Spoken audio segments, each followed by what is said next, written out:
किस तरह नैना ने सितारा को एक्सपोज करने के लिए, उसको डिफेम करने के लिए ये सारा ड्रामा रचाया और यहाँ पर आकर ये कहती है कि 22 साल काकी कैसे 5 बच्चों की 30 साल माँ को अपने कहने पर लगा सकती है। तो यहाँ पर इसके सारे झूठ जो हैं वो बेनकाब हो चुके हैं। सब कुछ इस नागिन का सामने आ चुका है जो कि सारा दिन खुद। अस्सलामुअलैकुम माय यूट्यूब फैमिली, कैसे हैं आप सब। मैं उम्मीद करती हूँ कि आप बिल्कुल ठीक होंगे, अपने घरों में खुश और आबाद होंगे, मज़े में होंगे। तो जी अल्लाह ताला आप सबको हमेशा खुश और आबाद रखे, अपने घरों में सुकून और आफियत के साथ रखे, हंसता बसता रखे। इसी दुआ के साथ वेलकम करती हूँ आपको अपने चैनल में एक नए रिएक्शन के साथ। तो जल्दी से कर दे मेरे चैनल को सब्सक्राइब, और सब्सक्राइब करने के साथ ही बेल आइकन को भी प्रेस कर दीजिएगा और लाइक तो ज़रूर कर दीजिएगा,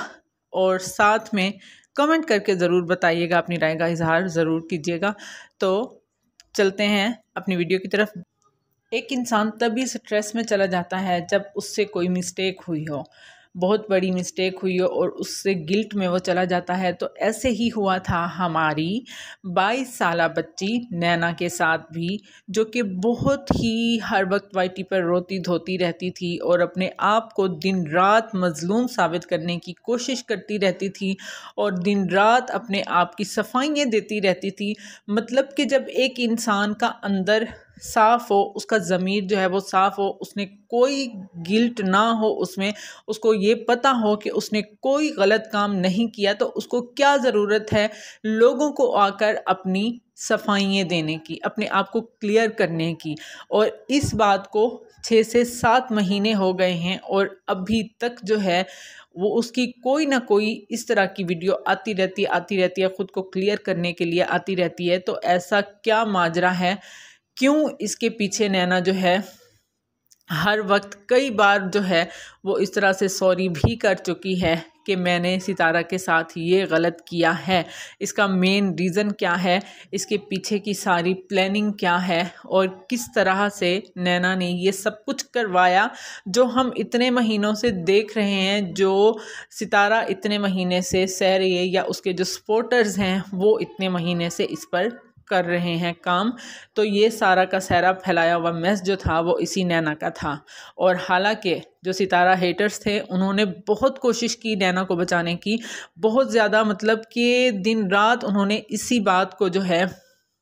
इसको प्रूफ करने के लिए लगा दिए कि नैना ने जस्ट ये कहा था कि शाहरुख सितारा को छोड़ने जाता था। लेकिन यहाँ पर जो है बात ये है कि कुछ दिन पहले भी जिस तरह के अनुषा ने बनाई थी वीडियो, अनुषा जो नैना की बेस्ट फ्रेंड रह चुकी है, जिसके पास ये अपना हर दुखड़ा बयान करती थी और जिसकी वजह से इसको ये लगता था कि ये अगर उसने इसको, अनुषा ने इसको एक्सपोज कर दिया तो इसका कख भी नहीं रहना, जिसकी वजह से डिप्रेशन में चली गई थी और बहुत ज़्यादा ही गिल्ट में रहती थी। और उसी वजह से ही इसको ख़ुद को ही सबके सामने एक्सपोज करना पड़ा। इस गिल्ट में रह रहकर ये नफ्सियाती साइको होती जा रही थी और उससे ख़ुद को निकालने के लिए इसने ये सोचा कि मैं आधी अधूरी दास्तान जो है वो वाईटी पर लोगों के सामने रख दूं। और यहाँ पर इसने रखा, क्या रखा, अपने अफेयर्स रखे, एक दो छुपा लिए और एक दो सामने रख दिए। और इवन के ये भी इसने यहाँ पर झूठ बोला कि ये लाहौर में किसी अपनी फीमेल फ्रेंड के पास गई थी और 1-2 दिन लगाकर वापस आ गई थी। ये भी इसने टोटली जहाँ पर झूठ बोला था। और दूसरी बात ये कि इसने जो कुछ दिन पहले एक वीडियो बनाई जिसमें आकर इसने क्लियर किया कि मैं 22 साला मुन्नी काकी कैसे 30 साला 5 बच्चों की मुन्नी काकी माँ को मैं कैसे अपनी बातों में लगा सकती हूँ। तो उस बात का जो है प्रूव मिल चुका है कि कैसे इसने ये सारा कुछ किया। इस 22 साला मुन्नी काकी ने अपनी ही खाला के ख़िलाफ़ इतना कुछ कैसे घड़ लिया, इतना कुछ कैसे बना लिया, वो यहाँ पर मैं आपको बताने जा रही हूँ। क्योंकि आज मुझे ऐसी चीज़ों के बारे में मालूम हुआ है जिसकी वजह से ही, जो कुछ मेन रीज़न थे कि जिसकी बिना पर मैं वहाँ से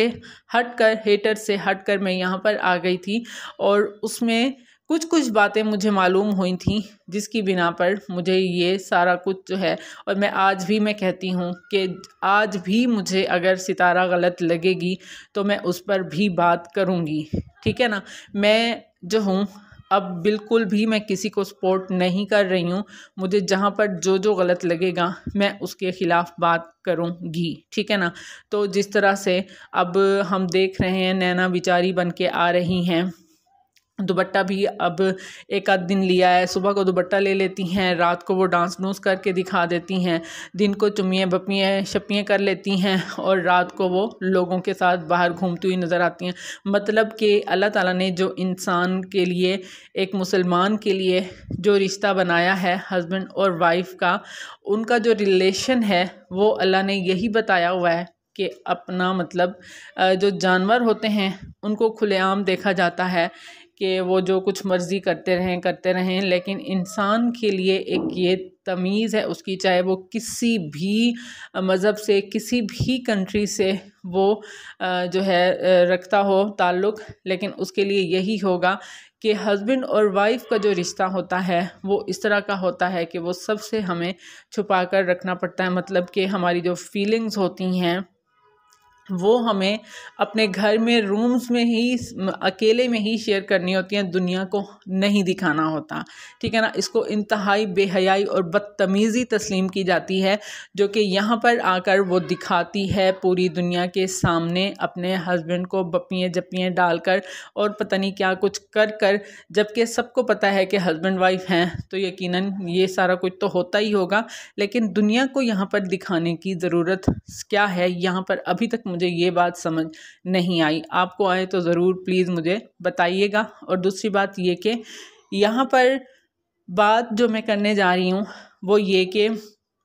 नैना को सब कुछ मालूम नहीं था, ये सिर्फ़ एक स्टोरी इसने बनाई थी। और ये जो सलमा यहाँ पर आकर कहती हैं कि मैंने अपने हस्बैंड के फ़ोन में चेक किया तो मुझे पता चला, ऐसा कुछ भी नहीं है। सलमा को कुछ भी फ़ोन से नहीं पता चला जब तक कि नैना ने खुद नहीं बताया, क्योंकि नैना का उसके घर में बहुत ज़्यादा, आपने देखा होगा कि दिन रात ये वहीं पड़ी रहती थी। अपना तो इसका एक डरबा था जिसमें जाते ही इसको सांस की और पता नहीं कई कई तकलीफ़ें वहाँ पर स्टार्ट हो जाती थी, तो ये दिन रात वहीं पड़ी रहती थी। सितारा के फ़ोन भी इसके सामने पड़े रहते थे, उसकी कोई प्राइवेसी नहीं थी सितारा की इसके सामने, मतलब हर चीज़ खुली की खुली थी। तो वहाँ पर ही इसने इस तरह के काम कर कि सलमा को ही सितारा के ख़िलाफ़ भड़काने लग गई, क्योंकि इससे बर्दाश्त ही नहीं हुआ दो बहनों का जो आपस में था रिश्ता, जो क्लोजनेस थी, जो हमें दिखाया गया था, जो ये वहाँ पर गई थी। लेकिन आप ये देखें कि सिर्फ़ एक बहाना लगाया सलमा ने, सिर्फ अपना फेस रिवेल करने के लिए एक दिन भी नहीं सोचा उसने, एक मिनट भी नहीं सोचा कि पूरी दुनिया से जिस फेस को वो छुपाती आई थी अल्लाह के लिए या फिर अपने हस्बैंड के लिए ही सही, तो उसने एक मिनट भी नहीं लगाया अपने फेस को रिवेल करने के बाद। और उसी तरह से मतलब अपने आप की वो रील बनी हुई वो इंस्टा पर जो है वो अपलोड करती रहती है, मतलब उसको किसी तौर पर भी सितारा से कम नज़र नहीं आना था। तो अपना फेस रिवेल करने की मैं समझती हूँ कि इस चीज़ की तो बिल्कुल भी ज़रूरत नहीं थी सलमा को। मुझे इस बात का दिल से दुख है कि उन्होंने इतना बड़ा, मतलब अल्लाह ने उनसे एक काम करवाया हुआ था, एक मतलब सीधी नेक रास्ते पर वो चली हुई थी, अल्लाह के हुक्म की पाबंदी कर रही थी, तो फिर अच्छा आपने तो यहाँ पर नैना ने ही सारी प्लानिंग की और उसने ही इस तरह के मैसेजेस किए सलमा को और उसने ही ये सारा दिमाग ख़राब किया उसका। और ये टोटली जो था इसके, क्योंकि फिर ये गिल्ट में क्यों चली गई थी, फिर इसने अनुषा के पास ये जाकर क्यों कहा कि मुझसे बहुत बड़ी गलती हो गई है और मेरी वजह से ये सब हुआ है। कि सितारा ने जब सितारा ने अपनी आईब्रोज़ काटी थी, जब अपने बाल काटे थे, जब उसने अपने आप को एक रूम में ब्लॉक कर दिया था, तो उसके बाद ये रात के 3 बजे उठकर अनुषा के पास क्यों गई थी, गिल्ट में रोती हुई पागलों जैसी इसकी हरकतें क्यों थीं, और ये क्यों बार बार कह रही थी कि सब मेरी वजह से हुआ है, सब मेरी वजह से हुआ है सितारा। फिर इसको बाद में गिल्ट होना शुरू हो गया कि मैंने अपनी दोनों खालाओं के साथ ये क्या कर दिया हुआ है, और मतलब अब क्या बनेगा। अब ये देखें कि ये वहाँ पर मौजूद होते थे, जितना अरसा भी ये सारा कुछ होता रहा है, सितारा अपने साथ जो कुछ भी करती रही है। एक दफ़ा आपको जोहा की वो वाली शायद वीडियो किसी ने देखी हो, जब इसने बड़ा धमाका किया था कि मैंने सितारा को देखा है, रास्ते में देखा है और मैं उसके घर गई हूँ, तो वहाँ पर इसको नैना ही मिली थी। मतलब कि नैना ही वहाँ पर दिन रात मौजूद रहती थी, नैना को ही सबसे ज़्यादा वहाँ पर फ़ायदा था इसके सितारा के पास रहने पर, और उसने ही ये सारी प्लानिंग के साथ ये सब कुछ किया। और फिर जब ये सारा कुछ कर दिया और जब उसका अंजाम इसके मुताबिक ना हुआ, तो फिर उसको गिल्ट स्टार्ट होना शुरू हो गया, और रोते धोते ये अपनी उसी सहेली के पास चली गई जिससे अपनी हर बात शेयर करती रहती थी, जो कि अब दुनिया को चीख चीख कर बता रही है कि ये सारे काम जो हैं वो नैना के हैं। तो यहाँ तक थी मेरी वीडियो। अच्छी लगी हो तो प्लीज़ लाइक शेयर सब्सक्राइब ज़रूर कर दीजिएगा, और अगर मुत्तफ़िक हैं तो प्लीज़ मुझे कमेंट करके भी ज़रूर बता दीजिएगा। दुआ में याद रखें, अपना बहुत सारा ख्याल रखें। मिलते हैं नए रिएक्शन के साथ, तब तक के लिए अल्लाह हाफ़िज़।